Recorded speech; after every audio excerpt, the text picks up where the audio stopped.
Aba Jakoren eskola berekoa zen fraide doktrinoa. Galderari galderaz eta jakinminari luzamenduez erantzuten ziena. Ez zaitez azerrek izona, ez da itxar kontua besterik. Bere etxea egutean eraiki nahi duenak ez du nahi izaten atari aurrean beste etxe bat egin diezaioten.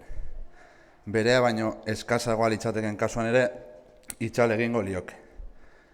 Okerrari da, baronet, kezka horiek ez dira nireak. Ez dakit zureak diren, baina bai Aba Jakorenak, pentsatu nuen neure kautan.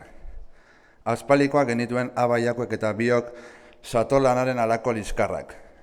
Erregeren begiramena nor nori kenduko.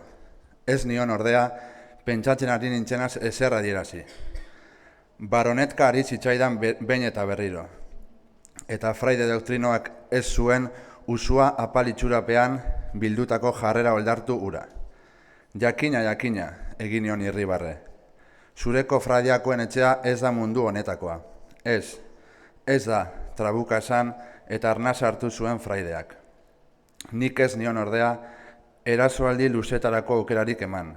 Berehala moztu nion eta jarduna. Ez da izango, baina etxearen itxala, zuen etxearen itxala ere ez alda mundu honetakoa.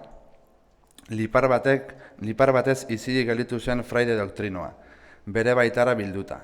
Gero, jarrera erabat aldatu eta xarmagarria izan nahi zuen irribarre adeitsuak nahasi ninduen. Ez du ziritarako paradari galtzen, ezta?